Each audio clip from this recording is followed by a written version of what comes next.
Fire and brimstone coming down from the skies. Rivers and seas boiling. 40 years of darkness, earthquakes, volcanoes. The dead rising from the grave. Human sacrifice, dogs and cats living together, mass hysteria. Enough, I get the point.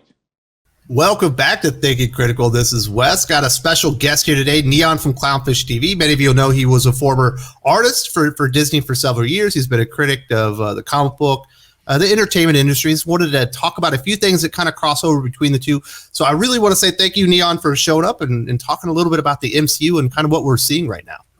Yeah, hey, thanks for having me on, Wes. It's been far too long. It has been too long. We've definitely probably been over a year since we last talked.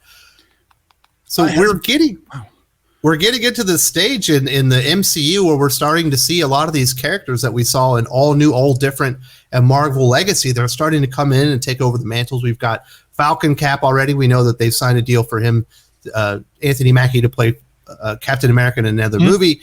It appears that Riri Williams is about to be introduced in the next Black Panther movie. We've got Kate Bishop being played by Haley Steinfeld, ready to replace the Hawkeye character. And we've got Miss Marvel, Kamala Khan coming in here. And I'm starting to think that, back in the day when everyone was bagging on Axel Alonso about all these changes when all the characters were replaced essentially at the same time within comic books, that maybe this was coming down from Disney and Marvel Studios themselves. Yeah, I mean, it does mirror the all new, all different Marvel Now, or whatever it was called in 2015, doesn't it? And that went so well that they had to walk it back a couple of years later. Yeah, it's kind of strange because we always talk about, here on the channel, and I imagine other people say, like, comic books are great, because they're relatively cheap to produce. You get a sample size, people come in and they see whether a story works or not. It's quite clear that all the changes that happened in all new, all different really didn't work for the customers, for the people that enjoyed the characters. Yet they're still pushing through with it. It's almost like the customers didn't matter in the end. Like, I guess maybe is it an agenda that's more important right now? I think, look, if you throw Disney into the equation, I think they had a long-term plan. I mean, I can't prove this, of course. I'm just looking at how other parts of the company works, but it does seem like this plan was put into place a couple of years after they bought Marvel Comics. Like, they bought Marvel because they wanted to make movies and TV shows, and they're probably looking at the roster and they're like, okay, well, eventually, the contract's going to be up on Iron Man, the contract's going to be up on Hulk and Captain America, whatever. Plus, it's all a bunch of white guys, so get a little older. They're not going to be able to play the characters forever. Yeah. So it seems like we got a couple contingency plans going on here, doesn't it? It looks like we've got, okay, we'll start introducing new characters now in the comics that are more diverse, younger replacements for these guys when they age out of the movies. We'll do it now because by the time they're done with their contracts, we'll establish these characters. But also, hey, let's throw the multiverse in here too. So we can just at any point in time, we can hit the reset button, or we can pull in a younger, cheaper Captain America from another timeline. So we're going to cover all the bases. Like, anything is possible at this point. You can't question it because, multiverse. Definitely feels like the ultimate get out of jail free card, where you could just, I can make any change I want. It's the multiverse. Yeah, which I thought was kind of weird because I'm like, the success of the MCU was continuity. Yeah. And it was also that they made, characters with pretty complex comics backgrounds accessible for normies, for just moviegoers, and they could kind of distill down, at least early on, what made those characters work, like in the purest sense. Like, let's tell a good Captain America story in a movie. Here's his origin, here's his story. It's very much a bird's eye view compared to the comics. And now when we build up to Endgame, and now all of a sudden we're going to throw a really convoluted situation into it with this multiverse concept. Because I'm watching Loki, I'm like, I don't know if this is going to work out. Normies are going to be lost on this whole thing. Like, comic fans were used to it, but we had decades to get used to the whole multiple timeline thing and replacements and all this other stuff. And I'm like, I don't know how the normies are going to take this. I don't know. Yeah, because you're reading a Batman story and all of a sudden they discover Bruce Wayne's body and you're like, he's just from another universe. That's not Earth Zero Batman. And then, of course, it ends up being correct because you're so used to that being the big twist. Is that you can throw so many different ideas in there. Just say, that's another Earth. Yeah, it just seems like it's anything goes. And it does seem like that was probably discussed. I do believe that Sana Amanat was installed by Disney, or at least her job is to kind of be the liaison with Disney as to what the long-term changes are. But they know that they can't just like create characters wholesale necessarily and drop them into the movies and the TV shows. So they're like, well, let's build them up in the comics first. And it would also explain why characters that don't sell well in the comics organically keep getting second, third, fourth, fifth, eighth, ninth chances, because they already know long term these are the characters that we want to represent the MCU in 10 years. So we got to build them up, even if we got to, artificially inflate some stuff here, because this is going to be the face of the MCU. And you start hearing, from the people themselves, Victoria Alonso, she's one of the executives at Marvel Studios. Kevin Feige himself recently admitted that the reason that the Eternals got lifted up to the top of the heap of what they were going to cover next was there were so many opportunities for race and gender swaps of characters. He's like, okay, there's an agenda there. They certainly, that appeals to them. Yeah, I'm like, you guys have the X-Men, right? But I don't know if I don't think I would want current year X-Men made into a movie. And unfortunately, I have a really bad feeling. I think when we finally get the X-Men, we're not going to get the X-Men everybody wants. We're going to get whatever the most trendy version of the X-Men is. And they'll probably start off with a freaking prom movie or some garbage like that. Plants and prom. That's basically all the X-Men is now, right? Talking plants and prom. Yeah, it's kind of strange. And you look back at the early days of the MCU, obviously Jon Favreau, with Iron Man 2 kind of kicks it all off. We've also got like Kenneth Branagh doing that Thor movie, which I thought was great because it felt so weird. Yeah. And then you get the Russo brothers, not exactly an established movie talent, but they had worked in you've been pretty successful on the small screen, with comedy and stuff. But now we're starting to see even the creators that they're bringing in to bring these stories to life. Almost none of them have the credentials as the creators they had before, but it also feels like they're really heavy to promote that these creators, the directors and writers that they're bringing on board, are checking certain boxes rather than having, some real merit as far as their skills and execution in their past. Yeah, and they're also cheaper. Well, much cheaper.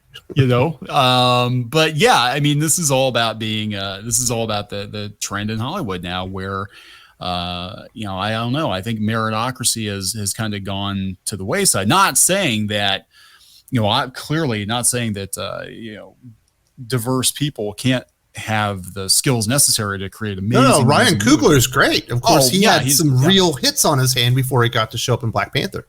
But it's almost like the filter now is, white male, pass. Okay, who else we got? Because we've had too many white dudes doing movies. And it's very current year now to be like, well, hey, we've got the most diverse, whatever. And yeah, it does seem like they're looking for certain kind of, and we saw this in the comic book industry too. Like, we're looking for a certain kind of writer, a certain kind of artist. They started casting the writers based on their surface traits. Yes. A lot of times. Remember what used to be based on sales? Who's selling the most? Or an idea. You haven't done anything yet, but this idea that you have for Iron Man is perfect for the character.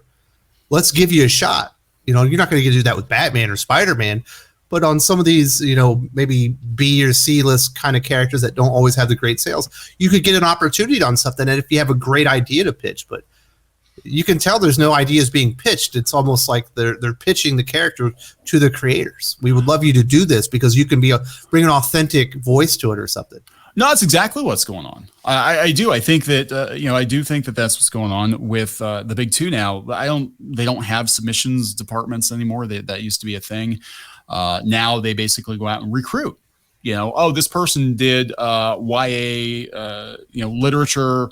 Oh, but they're Black and gay. Fantastic. That's what we're looking for. I know you've never read the X-Men before. I know you've never read Spider-Man before, but we really need to have somebody in your vertical come over here and work on a high-profile book. We can't give you the D-list books because that's a bad look. So we're going to start you out on Spider-Man. We're going to start you out on the X-Men. Congratulations. Yeah, it's crazy. You think about, Ta-Nehisi Coates comes in right away on Black Panther. Not the $1 billion Black Panther yet, but certainly that's an established character. Ends up moving on to like Captain America. Before he took over Captain America, like the baseline of sales, essentially, to bottom out on Captain America was like 40,000. That's kind of where it dipped after Nick Spencer's Hail Hydra stuff and some of the lower selling runs before that. He dipped below 20,000, and they kept publishing it.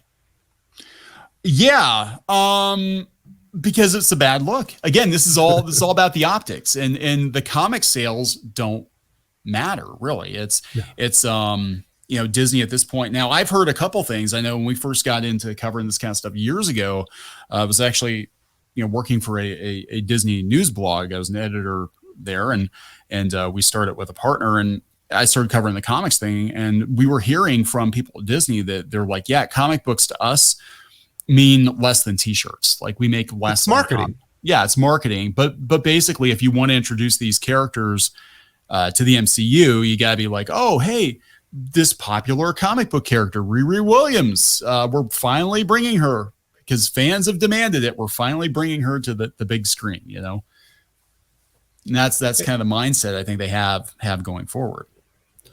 Now, obviously, it wasn't always like that at Disney. When you were working there, did you see that transition happening?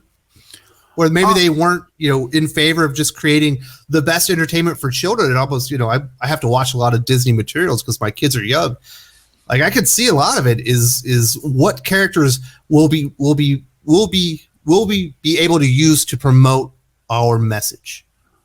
Yeah. Now I worked mostly on like Mickey, Donald, Goofy comics, a lot of Uncle Scrooge comics. Now, here's what's weird about Disney is most of their comics are outsourced to other publishers. And I think you've had Aaron Sparrow on before, and he and I, we know each other from the Disney days. He worked for Boom and some other publishers, but yeah, it was very weird for Disney to continue publishing comics with Marvel not outsourcing those.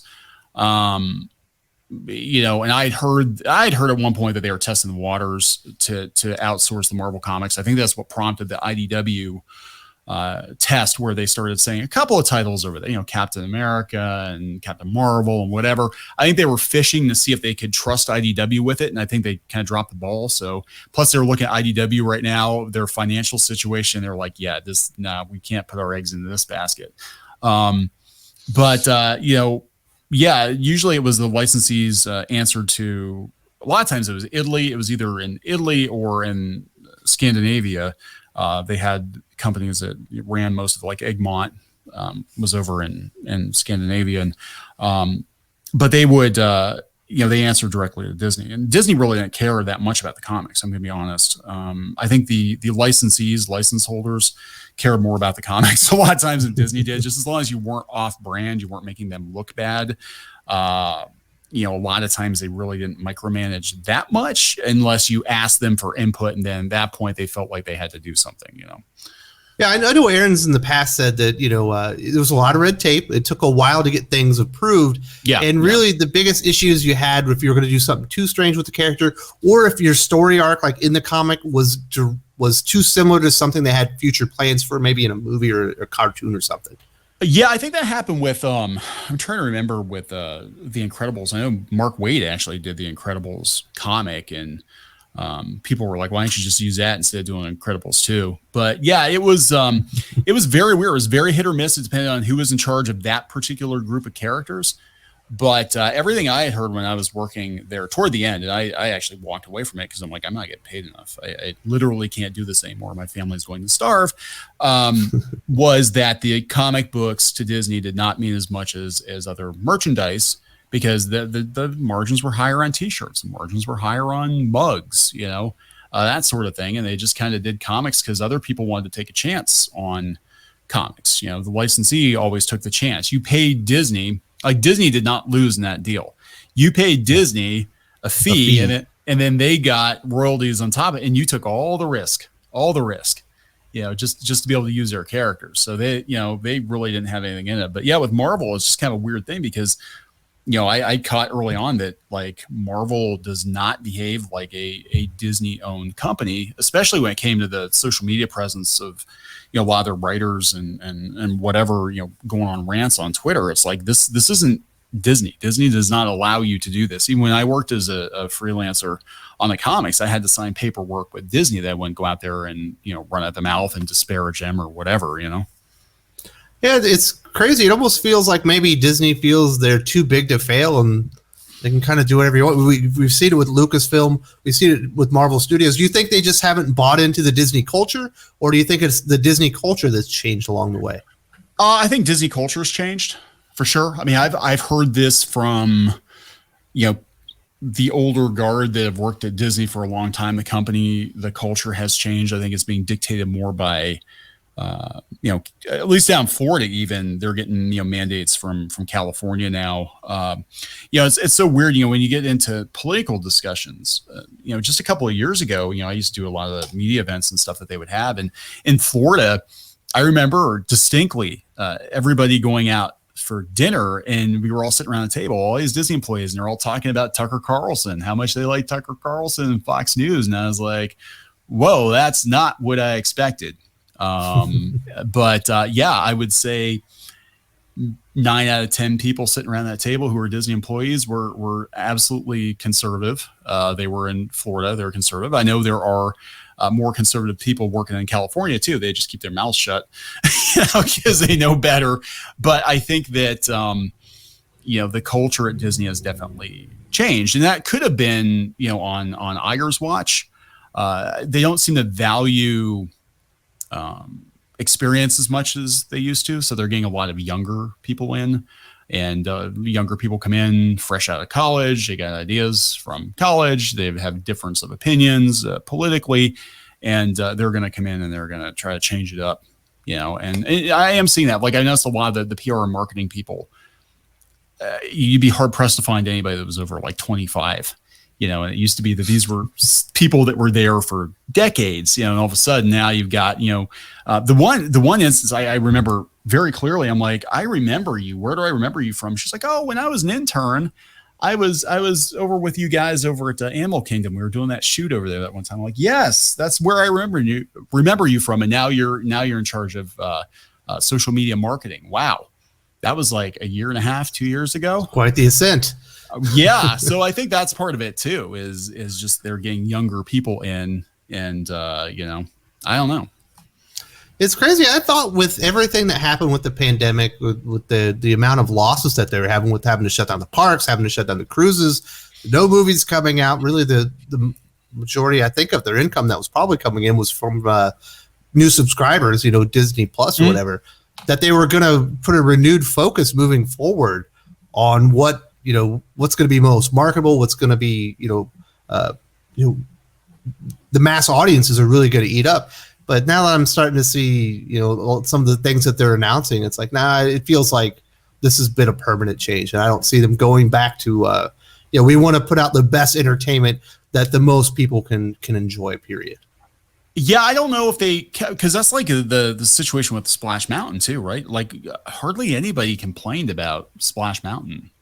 I mean, I'm sure there were people who were upset about it, but very few people actually complained about Splash Mountain. Very few people knew it was even based on a movie because they buried Song of the South, for decades, and they didn't use any of the live action characters. They only used the animal characters, and they actually created new animal characters as stand-ins for Uncle Remus. And so it just like came out of the blue. They're like, oh, we're going to change this, we're going to change that. And they've literally gone through the parks, as I understand, and they've audited any like political or historic attraction, and that's going to be part of their diversity and inclusion initiative, which I think is a lot of that's coming from like an outside consultancy. Like, what can Disney do so we're on the right side of history? And they're like, well, all these problematic. We'll try and wash it all away. Yeah, pretty much, right? Wash it all away. Jungle Cruise, were people really complaining that much about it? Probably not. I mean, some of the stuff in there, yeah, you could have updated. Now, what's really weird about the Jungle Cruise, very hypocritical. They took the natives out of the Jungle Cruise ride, right? Because it was offensive. They replaced the natives with chimpanzees because that's better. But then the Jungle Cruise movie, big plot point was Trader Sam and the natives. They could have just changed the natives to look like the natives in the movie, change the plot of the ride, but they had to, you know what I'm saying? It's just like I don't think the right hand knows what the left hand is doing. I think you just have groups of people that are all kind of tripping over each other, trying to be on the right side of history and getting points with social media or whatever. I don't know. It's chaos. It feels like chaos. Disney is paying like an outside firm like to be their diversity and inclusion like auditors. Oh yeah, this has been going on for about this has been going on since about 2016, 2017. And it really ramped up. How do we paid for test groups? Do people like this movie? Where did we screw this up? We want to put out the best movie possible. Yeah, that makes too much sense. Because again, you got to realize if you're dealing with people that are more activist minded than money minded, then to them it's not about the money, it's about the messaging. And when you have a platform like Disney, which is literally one of the largest platforms in the world, and platforms in the world can access children like Disney. Oh yeah, that's the important part. So you're gonna look at like, well, it's worth burning billions of dollars if we can course correct people's thought processes, because we have a responsibility to correct people going forward, and we don't want to be part of the problem. Now, that was on Iger's watch. Chapek might be different. Bob Chapek is he seems very blunt. I mean, look at the situation with Scarlett Johansson. He's just kind of like, that didn't go well. It did not go well, but he was like, he was like, hey, you got paid plenty. Like, what are you complaining about? I think that, we've heard that there's some behind the scenes drama. I can't confirm that. That's just rumor, but his style is very different from Iger's. Iger was politically minded because Iger, everything we understood was he had his eye on the White House. He wanted to, run for president or office of some kind. And everything he did was kind of to make himself look better in that light. And he was all about, look, Iger was all about himself. He was too busy writing his autobiography to pay attention to what was going on with Star Wars. It's absolutely crazy. But now Chapek's in there and he's just like penny pinching to the nth degree. Yeah, that's what I've always heard from people that enjoyed the parks was once he took over, was the chief of that, it went to hell. He wouldn't fix anything. Yeah, seriously, we're going to do a video on this later, but they jacked up the rates on the annual passes. A lot of the attractions are in very poor condition. So, it's going to be really interesting to see what happens. Because right now, back to the Splash Mountain thing, it's been kind of tabled. They made this big announcement, last year during Black Lives Matter that they're going to redo Splash Mountain because yay, Twitter, likes and whatever. And then nothing has happened. And people are like, no, they think now that Chapek's in charge, he's going to hold off as long as he can on that because that's a multi-million-dollar investment. And that attractions, breaks down often, but it's not dilapidated, it's not broken, and it's not going to add any capacity to the park. They could take the same amount of money and go build a new ride or restaurant or something, and that would actually add to the park, give people reason to come visit the park versus let's go spend millions and millions of dollars reskinning all these old attractions because a handful of people are offended, about something that was built in the 1960s, 1970s, Yeah, it's crazy. All I know, we'll end up here on the MCU stuff. I've been very down on the MCU after Endgame. There hasn't really been a movie out there that I thought was really all that great. It's stuff on Disney Plus for the most part has been disappointing to me. Shang-Chi didn't look very interesting. Eternals looked flat out terrible. But that Spider-Man movie, at least it looked exciting. Maybe there's some something to look forward to. It seems like at least people are getting excited about something. Yeah, it's crazy. The Spider-Man trailer did better than the Endgame trailer. Disney's got to be paying attention to that because, look, that's mostly a Sony thing. That's not, they're kind of, they have an agreement, but Sony, I almost feel like they're looking at this situation with Spider-Man and with Venom with the Spider-Verse movies and stuff like that. They're like, now is the time to strike. We have what was at one point in time the most popular Marvel comic character. We got him. And if we just give people what they want, they're going to come to our movie. They're going to support our movie. And they're going to lean into that multiverse thing too and be like, yeah, when it comes time for Tom Holland to dip out of the MCU because, the agreement's up or whatever, well, we'll just drop him into another universe without. Yeah, it looks like they're trying to connect all that stuff. We've seen the graffiti in the Venom, what was it, Morbius trailer? One or the other had Spider-Man graffiti and stuff. But certainly they're hinting at Spider-Man and their Venom and Morbius movies eventually kind of touching each other. Yeah, which, going back, it's crazy that we're even talking about characters like the Eternals and Shang-Chi, whatever, because as a kid, I didn't even know who Shang-Chi was. I think I'd heard of him, but I never bought a comic. And I used to buy like 20 Marvel comics a month, but I bought mostly Spider-Man, X-Men, Fantastic Four. Those were the books I read. And of course, those characters got cherry picked by the studios. They were the most marketable at the time. So, Marvel had to make. They got them the most money to keep them out of bankruptcy, at least initially. Yeah, in that order: Spider-Man, X-Men, Fantastic Four, and they were left with the C and D list characters. Like, well, I guess we could do something with Iron Man. I guess we could do something with Captain America. Whatever.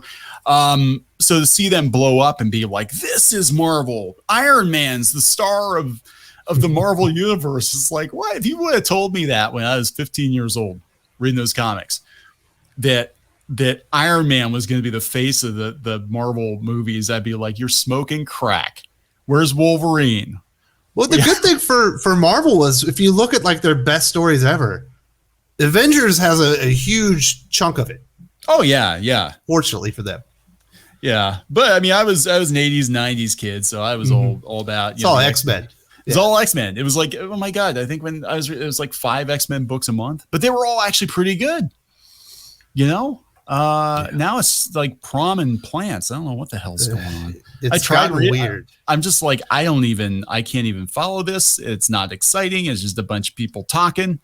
What is this? Blow some stuff up, please. But yeah, it's going to be really interesting to see where they go. Now they have an opportunity, obviously, even if they lose Spider-Man, because you've got the X-Men and Fantastic Four, but this is current year Disney, and I have no doubt they're going to screw it up. No doubt. Victoria Alonso herself said that she didn't like the X-Men name because it was gendered. Yeah, it would be like just call them mutants. The mutants, the special people, the gifted. Well, no, they have a show called The Gifted, don't they? The Gifted, or something like that. I think so. Yeah, and yeah, you forget it. It's like we're not going to get like if Disney wanted money in the bank, they would give us the early '90s X-Men team in those costumes.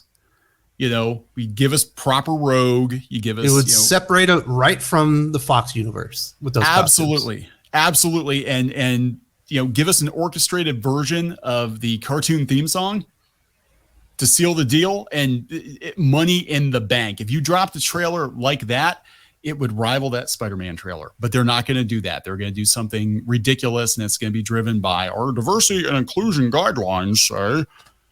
Yeah, rather than entertaining the fans and taking as much money out of their pockets as possible. Yeah, because it's not about the money. It's not about the money. It's about sending a message. It's crazy what's happened to Entertainment America. But I do want to say thank you very much to Kneon from Clownfish TV for coming over, talking about some of this stuff. I know you are heavily invested in Disney. You're still a big fan of all the properties. But it sounds like we're both equally concerned about some of the stuff we're seeing.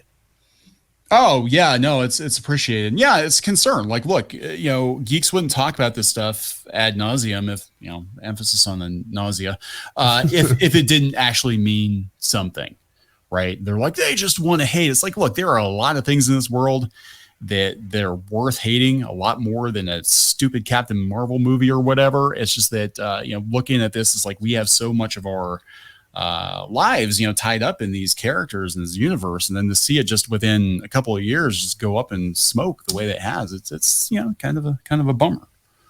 Absolutely. All right, thanks buddy, appreciate it. Okay, thank you.